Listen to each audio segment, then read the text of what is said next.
राजीव गाना गुनगुनाते हुए रीना को देख रहा था, जिसके चेहरे के भाव लगातार बदल रहे थे और माथे के बल शदीद तनाव का शिकार हो रहे थे। तभी उसकी पत्नी रीना ने कहा, तुम्हें कितनी बार समझाया है कि तुम ऐसे सबके सामने ना गुनगुनाया करो, फिर भी बात समझ में नहीं आती। राजीव बोला, आ तो जाती है लेकिन रहा नहीं जाता। तुम्हें देखते ही ये शब्द मुंह से फिसल जाते हैं। मैं तुम्हारी पत्नी हूं या महबूबा? दोनों हो, बल्कि तुम ही तो मेरा सब कुछ हो। बस बातें जितनी मर्जी करवा लो, चलो अब काम में मेरा हाथ बटाओ, बच्चों के आने का समय हो गया है। राजीव ने मुस्कुराते हुए जवाब दिया, ये काम मेरे करने के नहीं बल्कि तुम्हारे हैं, मेरी प्यारी पत्नी जी। रीना बोली, राजीव, मैंने सोचा भी नहीं था कि पसंद की शादी के बावजूद मुझे तुम जैसा पति मिलेगा, जिसे किसी बात का एहसास ही नहीं होगा। पहले नहीं सोचा था तो अब सोच लो ना। राजीव ने मुस्कुराते हुए रीना की तरफ देखा, जिसके गाल गुस्से से लाल हो चुके थे। वो उठी और बच्चों के लिए खाना बनाने लगी। बच्चों के आते ही उनके साथ बिजी हो गई और जब काम से फ्री हुई तो रात के खाने का समय हो चुका था। खाना सबको खिलाकर और बच्चों को सुलाते हुए वो भी वहीं सो गई। अचानक दरवाजा बजने पर उसकी आंख खुली तो राजीव को सामने पाकर उठ बैठी। मैं यहाँ थी तो आप कहाँ थे? मैं अपने कमरे में था, तुम बच्चों के साथ बिजी थी और फिर बच्चों के साथ यहीं सो गई। राजीव ने गुस्से से कहा, अब जल्दी से उठो और नाश्ता बनाओ, मैं लेट हो जाऊंगा। बच्चों की छुट्टी है, मेरी नहीं। रीना ने जल्दी से मुंह धोया और नाश्ता बनाने चली गई। जल्दी जल्दी नाश्ता बनाकर राजीव के सामने रखा और उसके जाने का इंतजार करने लगी। वो इस इंतजार में थी कि कब वो जाए और वो कब घर के कामों के साथ दो दो हाथ करे। दरअसल उसके दिमाग पर घर के काम ऐसे सवार रहते थे कि अपने पति पर उसने ध्यान देना भी छोड़ दिया था। राजीव ने जल्दी से नाश्ता खत्म किया और काम के लिए निकल गया। रीना ने नाश्ता भी ढंग से नहीं किया और घर की सफाई करने लगी। सास ससुर को नाश्ता देकर अब वो बच्चों के लिए नाश्ता बनाने में बिजी थी तो उसकी दोस्त की कॉल आ गई। रीना ने कई बार फोन बंद किया और फिर उसे मैसेज किया कि 1 घंटे बाद मैं तुम्हें खुद फोन करूंगी, अब दोबारा मुझे तंग मत करना। मगर हर बार की तरह रीना अपनी दोस्त को फोन करना भूल गई और ठीक 2 घंटे बाद रीना की दोस्त उसके घर मौजूद थी। तभी रीना झुंझलाते हुए बोली, हे भगवान, कौन है जो घंटी पर हाथ रखकर भूल ही गया है? देखो तो जरा कौन है। दरवाजा खोला। रीना ने अपनी दोस्त को देखकर कहा, क्या आफत आ गई थी कि घर ही चली आई हो? शर्म करो रीना, तुम्हारी दोस्त हूं मैं। रीना की दोस्त ने उसे याद दिलाया, मुझे याद है कि तुम मेरी दोस्त हो। अब बताओ कि क्या कारनामा किया है तुमने जो सुनाने घर चली आई हो? तुम कैसे मेरे दिल की बात समझ लेती हो? बैठो तो सही, बताती हूँ। जानती हो, मुझे एक दोस्त मिल गया है। कहाँ, कैसे और क्यों? फेसबुक पर। उससे दोस्ती हुई और आहिस्ता आहिस्ता बातचीत शुरू हो गई और अब ये बातचीत मुलाकात का रूप धारने वाली है। मतलब इतनी जल्दी दोस्ती हुई और इतनी जल्दी मुलाकात करने को भी कह दिया तुमने उसे? किस खुशी में? मुझे लगता है कि वो मुझे समझने लगा है, मेरी हर बात की तारीफ करता है।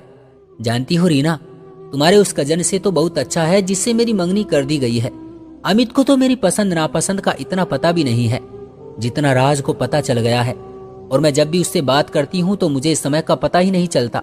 बहुत बुरी बात है प्रिया, अमित भाई तुम्हारे होने वाले पति हैं। ये तो गलत बात है कि तुम उनसे झूठ बोल रही हो। रीना की दोस्त बोली, उनकी जिंदगी में भी तो और बहुत सारी लड़कियां हैं, तो क्या मैं एक दोस्त भी नहीं बना सकती? हमारे बीच सिर्फ बातचीत का रिश्ता है और राज से बात करके मेरा दिन बहुत अच्छा गुजरता है। अमित ने तो अब मेरी तारीफ करना भी छोड़ दी है, उनके पास तो मेरे लिए समय ही नहीं होता। तुम तो जानती हो रीना अमित को, बस काम ही हर समय उनके सर पर सवार रहता है। मैं तो कहती हूँ तुम भी एक दोस्त बना लो। अरे नहीं नहीं, मैं तो ऐसे ही ठीक हूँ। तुम तो बस अपने बारे में सोचो कि अगर अमित भाई को ये सब कुछ पता चल गया तो क्या वो तुम्हें माफ कर देंगे? उन्हें कौन बताएगा? तुम्हें तो पता है मैं तो बता नहीं सकती, और तुम तो मेरी दोस्त हो ना, इसलिए मुझे उम्मीद है कि तुम भी उनको ये बात कभी नहीं बताओगी। अगर खाने के लिए कुछ है तो दे दो, वरना मैं चलती हूँ। प्रिया कुछ सोचते हुए बोली, अच्छा चाय ही बना दो। ठीक है, बैठ जाओ। रीना ने उसे चाय दी और फिक्रमंदी से बोली, प्लीज ऐसा ना करो, तुम्हें डर नहीं लगता क्या प्रिया? तुम अपने होने वाले पति यानी अमित के साथ बेवफाई कर रही हो। अरे वो ऐसे ही ठीक होगा, इसलिए तुम ज्यादा परेशान ना हो। अच्छा मैं चलती हूँ, फिर आऊंगी। प्रिया चली गई, लेकिन रीना को एक अजीब सी उलझन में डाल गई। 2 हफ्तों से रीना राजीव के रवैये में बदलाव सा महसूस कर रही थी। हर समय फोन में बिजी रहना, ऑफिस जाते हुए अच्छे से तैयार होना, रात को देर से घर आना, ये बातचीत रीना के लिए नई नहीं थी। पहले तो राजीव इतना तैयार नहीं होते थे। फिर सोचा कि किसी लड़की का चक्कर तो नहीं। नहीं, ये मेरा वहम है, उसने खुद को तसल्ली दी। लेकिन कितने दिनों से राजीव ने गाना भी तो नहीं सुनाया। हो ना हो दाल में कुछ काला जरूर है। वो काफी देर सोचों में गुम रही। फिर उसके दिमाग में न जाने क्या आया। रीना ने भी मोबाइल उठाया और किसी नंबर पर मैसेज करने लगी। मैसेज करते हुए उसके चेहरे के भाव बिल्कुल अजीब से थे, जैसे उसका नहीं किसी और का चेहरा हो। जवाब मिलने पर वो मुस्कुराने लगी थी। आज इतने सालों के बाद रीना ने खुद पर ध्यान दिया तो उसे काफी कमी सी महसूस हुई। उसने महसूस किया कि उसने तो खुद पर ध्यान ही देना छोड़ दिया है। इसलिए उसने जल्दी जल्दी काम खत्म किया और पार्लर चली गई। बालों को एक नया लुक दिया, फेशियल करवाकर वापस आई।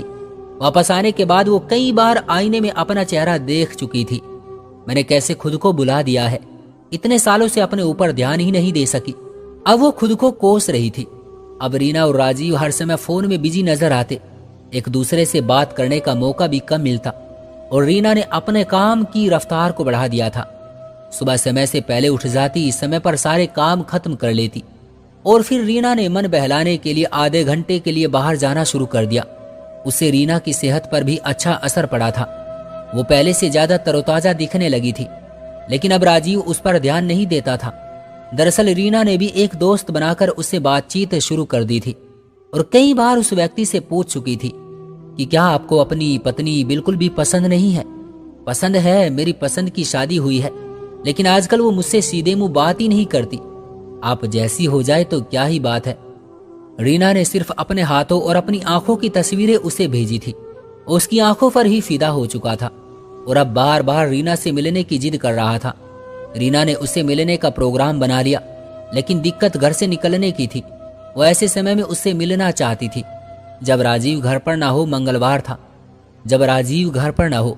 मंगलवार था जब राजीव जल्दी जल्दी से तैयार हो रहा था और बार बार रीना को कह रहा था कि जल्दी नाश्ता बनाओ, मुझे देर हो जाएगी। रीना बोली, मशीन तो अब मैं हूं नहीं, जो देर होनी थी वो हो चुकी है, अब बताइए क्या करना है। राजीव ने सिर्फ चाय पी और ऑफिस के लिए निकल गया। उधर रीना ने जल्दी जल्दी काम किया और काले रंग की साड़ी पहनकर अच्छा सा मेकअप किया। फिर उसने अपनी सास को बता दिया कि वो अपनी किसी दोस्त के घर जा रही है। जब वो होटल पहुंची तो उस लड़के को वहीं इंतजार करते हुए पाया। उसका मुंह दूसरी तरफ था। रीना आहिस्ता आहिस्ता चलते हुए उसके पास पहुंची। वो फोन पर किसी से बात कर रहा था। रीना को देखकर वो देखता ही रह गया। तुम यहाँ? जी राजीव साहब, ये तुमने ठीक नहीं किया रीना। मैंने बिल्कुल ठीक किया है राजीव।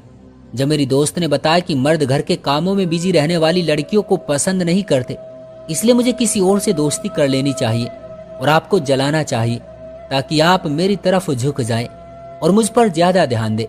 तो मैंने काफी सोचा इस बारे में, मगर मेरा दिल हरगिज किसी और से दोस्ती करने को नहीं चाह रहा था, क्योंकि मुझे तो सिर्फ और सिर्फ आपसे मोहब्बत है। मैं आपकी पत्नी हूँ। फिर सोचा कि क्यों ना आपके मन की बात ली जाए कि आप मेरे बारे में क्या सोचते हैं। इसलिए मैंने आपको एक नए नंबर से मैसेज किया और कॉल पर भी आपसे आवाज बदलकर बात की ताकि आप मुझे पहचान ना सके। आपको अपनी आंखों की तस्वीरें भी इसलिए भेजी कि आप मुझे देखने को तड़पे और मैं आपसे मिलकर बता सकूं कि आप सिर्फ मेरे हैं और मैं आपकी हूं। मेरे इस रूप को देखकर फोन पर आपने हर वो बात मुझसे की जो मैं सुनना चाहती थी। मैं जान चुकी हूँ राजीव, तुम्हारी खुशी किस में है। मैं जान चुकी हूँ कि एक औरत को अपने पति को भी वक्त देना चाहिए। राजीव, मेरे राजा सिर्फ आप ही हैं और दोस्त भी। मैंने हमेशा आपको चाहा है और इस चाहत में कभी कमी नहीं आएगी। मुझे मेरे इकलौते राजकुमार से मिलवाने के लिए और मेरी समय रहते आंखें खोलने के लिए आपका बहुत बहुत धन्यवाद। मेरी दोस्ती अब आपसे और गहरी हो गई है। मेरी दोस्ती अब आपसे और भी गहरी हो गई है, इसलिए कि पति पत्नी का रिश्ता एतबार, प्यार और दोस्ती पर ही टिका होता है। और अगर दोनों एक दूसरे के दोस्त बन जाए तो तीसरे किसी दोस्त की जरूरत बाकी नहीं रहती। यही एक रिश्ता औरत को सच्चा लगता है, बाकी सब तो झूठे बंधन होते हैं। चलिए मेरे राजा जी। राजीव ने मोहब्बत से रीना का हाथ थाम लिया, मगर यहाँ बात कुछ और भी थी। वो जानता था कि वो गलती पर था। जब इतनी प्यारी पत्नी मौजूद थी तो उसे किसी और से यानी रीना से कोई और लड़की समझकर बात नहीं करनी चाहिए थी, बल्कि उसे अपनी पत्नी का दोस्त बनकर प्यार और इज्जत देनी चाहिए थी। क्यों दोस्तों, आपका क्या कहना है इस कहानी के बारे में? कमेंट करके हमें जरूर बताएं।